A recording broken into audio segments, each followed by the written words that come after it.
Okay, the question states the velocity versus time graph is given. Okay, look, this is my velocity axis, this is my time axis, and the time is 4, 10, 15. Total time is 15. So if you look at the plot, it has three pieces. Look, over here, this is the positive slope, this is the zero slope, and this is negative slope.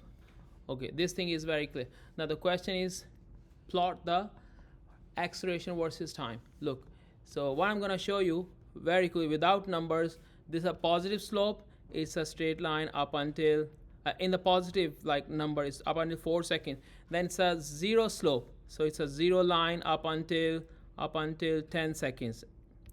And then it's a negative slope. Look, slope is the acceleration for the velocity versus time, correct? And negative slope is a negative line. Now this, and what is the slope? We still haven't done the calculation. So but the shape looks the same. So let's do the first slope. So v1, it is equal to, this is my first piece, second piece, third piece, and we have to find out the acceleration. So v1 expression is 1.25 t. So if we know that expression, acceleration would be what? Time derivative of 1.25 t. It is 1. Good job. It is 1.25. So this is my number for this line. So for this plot, this is my number. Okay, you agree with your professor? And the second piece, it is 0. Agreed? And the third piece, we need the third piece value, negative t plus 15. The expression is written negative t plus 15. And you know, time derivative of this function is what? Negative 1. So here we go. So if I draw it here, it's negative 1. This is how you complete your acceleration numbers, okay, for that section.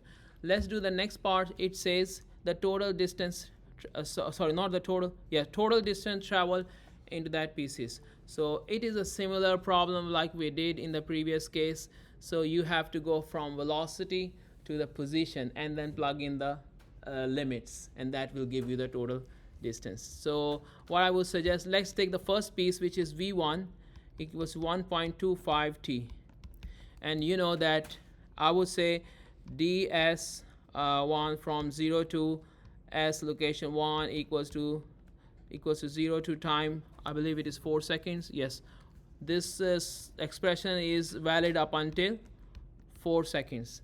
Now dt, this is the integral. Now what is that?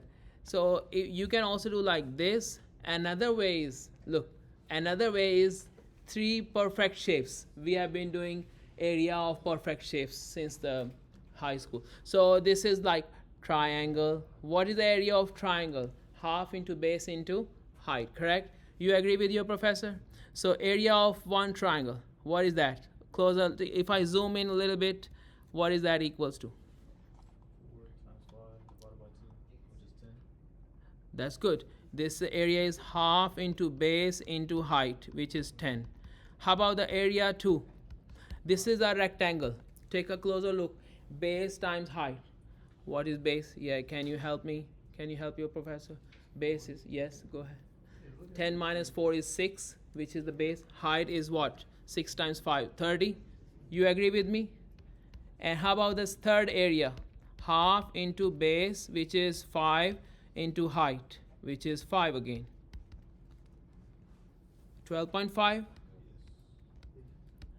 You just add these three areas and that is your total distance covered. So let me draw it here.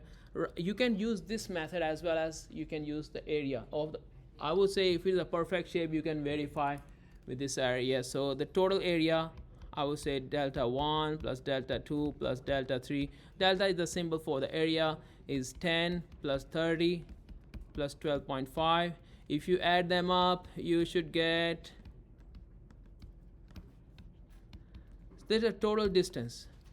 This is your answer.